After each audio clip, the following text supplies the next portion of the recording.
No bloco anterior, nós falávamos sobre um projeto lançado pela CVM de educação financeira pelo WhatsApp. Como é que as pessoas podem fazer para acessar esse programa e participar? Elas podem entrar no site da CVM, www.cvm.gov.br. Logo na primeira página tem as orientações sobre como acessar. A pessoa manda uma mensagem para nós e você pode participar especificamente desse programa, que é um programa separado do WhatsApp CVM Educacional. A gente também tem o CVM Educacional, que é um WhatsApp onde a gente coloca todo o nosso conteúdo educacional, mas não tem o mesmo foco desse programa, que está voltado e foi estudado para promover a poupança na classe média.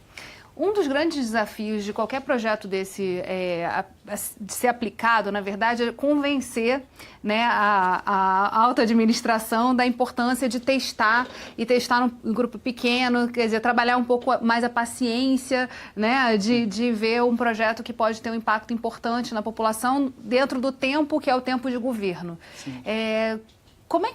Como vencer esse desafio na prática? Quais foram os desafios, quais foram as questões que você já enxergou aí nessas suas experiências com o NUD aqui no Rio de Janeiro? Muito bem, a gente já aplicou NUD em várias áreas, né? em saúde, em educação, em civilidade, e principalmente na área da fazenda, né? E isso, o fato de a gente ter começado pela fazenda, que mostrou claramente um impacto de geração de arrecadação, nos deu uma credibilidade de poder argumentar a respeito de conseguir alguma paciência para testar antes de implantar em larga escala.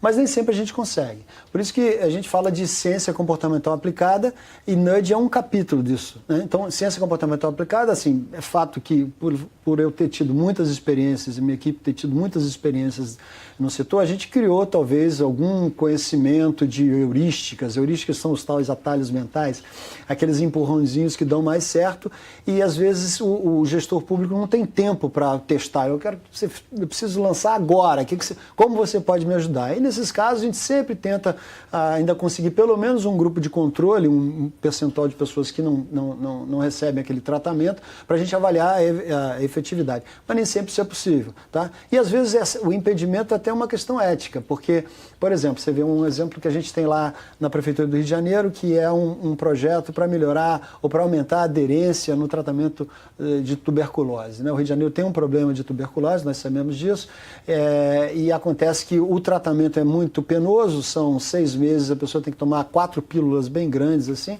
e quando chega no segundo mês, ela ou ele já se sente melhor e acha que está curado e para de tomar, e aí que é o grande problema, porque o bacilo fica lá incubado e volta com muito maior letalidade. Então, como motivar as pessoas a fazer isso?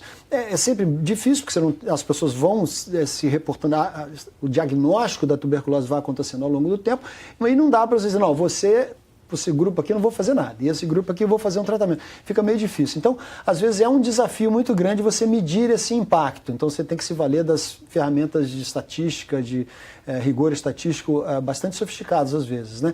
Mas é sempre um desafio conseguir essa paciência para manter um grupo de controle e fazer os grupos de tratamento. Só que como a gente até criou a unidade de NUD, né, então isso ganhou uma certa relevância, a gente consegue argumentar um pouquinho mais para tentar, naqueles casos que são possíveis, manter um grupo de controle. E a gente está falando de uma abordagem que tem como foco a avaliação, né, da política implantada e também de um olhar multidisciplinar, né? Você mesmo falou de psicólogos na equipe, quer dizer, tem que ter economista, psicólogo, estatístico para poder dar conta desses desafios e também medir em que realidade você consegue transformar a atitude das pessoas, né? Eu acho que, se me permite, a questão é a política pública baseada em evidências. É claro que o NUD é uma parte importante, mas procurar tornar o desenho da política, tanto quanto possível, aproveitando todo o conhecimento científico que já foi produzido e que é relevante para o campo, eu acho que isso gera um ganho muito grande. Lá, o nosso primeiro movimento foi criar um núcleo de estudos comportamentais. A gente convidou professores de universidades, pesquisadores, e esse grupo foi aumentando. Hoje a gente tem antropólogos, até existe um grupo, que é o Grupo de Estudos em Antropologia das Finanças, que a CVM coordenou com o pessoal da antropologia. A gente fez essa ponte com o mercado financeiro. E foi interessante que quando nós resolvemos fazer algo público e abrimos para interessados. A demanda de planejadores financeiros, pessoas de banco, advogados, escritórios de advocacia, que queriam discutir questões de antropologia. Então, o GEAF a gente fez uma edição no Rio, fez outra em São Paulo. Eu acho que é fundamental isso. Agora, essa abordagem, quando é possível implementá-la, mas é uma coisa que tem que vir aos poucos. Agora a gente quer dar um passo com a primeira infância. Esse ano a gente vai lançar um programa, já tem um piloto, que vai trabalhar competências socioemocionais e valores na primeira infância. E aí é muito difícil. Então, nesse momento, a gente tem um grupo de 15 professores que trabalham com desenvolvimento infantil, questões de psicologia, várias questões para nos ajudar a fazer as reflexões de forma que esse programa seja, tanto quanto possível, efetivo. E quais os espaços de referência para buscar mais informação? A gente está falando aqui com um público que está muito próximo do município, muito próximo das decisões de governo, ou pode trabalhar muito mais esse tema nas suas cidades, enfim, nas suas unidades. Como acessar mais informação sobre isso? Quais são as referências hoje no país? A gente tem algumas pessoas que já estão fazendo isso para o setor privado e cada vez mais para o setor público. A Escola Nacional de Administração Pública, a ENAP, tem, junto com o Vasco aqui, também foram um dos pioneiros. Eles têm conduzido congressos, conferências a respeito do tema. Temos aí alguns especialistas, a GV, inclusive, tem tentado se aprimorar nisso aqui mesmo no Rio de Janeiro. Fundação Getúlio Vargas. Isso, a Fundação Getúlio Vargas. Eu já estive lá dando algumas palestras e aulas também. Então, tem um interesse geral. Crescente. Mas que eu saiba, uma unidade, um grupo dedicado a isso, que eu conheço a CVM e a NUD Rio. Não conheço outro grupo dedicado dentro do governo para fazer isso. Mas eu acho que é importante a gente ressaltar o seguinte, o NUD, o Vasco pontuou muito bem. Na medida do possível, a gente devia medir ou fazer política pública baseada em evidência e medir os resultados, né?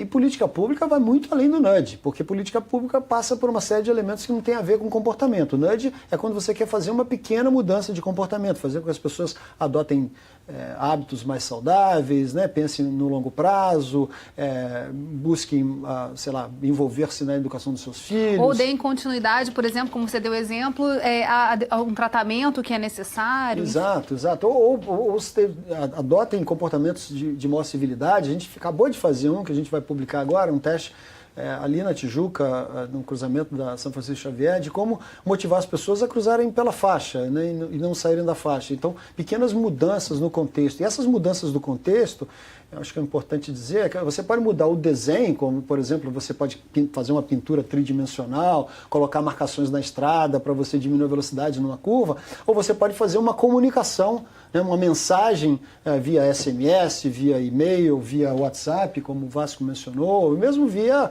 as mídias, né, para mudança de comportamento. Enfim, então você tem essas várias ferramentas, vários ângulos para tentar dar esse pequeno empurrãozinho medido, né, medindo para ver qual é o mais efetivo antes de implantar isso em larga escala. Eu queria mencionar que nós temos um blog, Penso Logo Invisto, com uma interrogação, que está disponível no site da CVM, que dialoga com todo mundo que tem interesse na temática.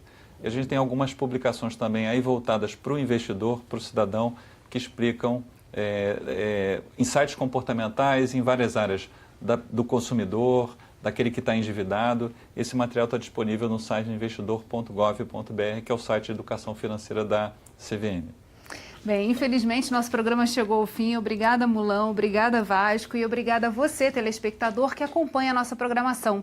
Participe enviando dúvidas e sugestões para o nosso e-mail e WhatsApp. E não deixe de assinar o nosso canal no YouTube. O endereço é esse que está aparecendo aí na sua tela. TV Alerj, o canal do Povo Fluminense. Até a próxima.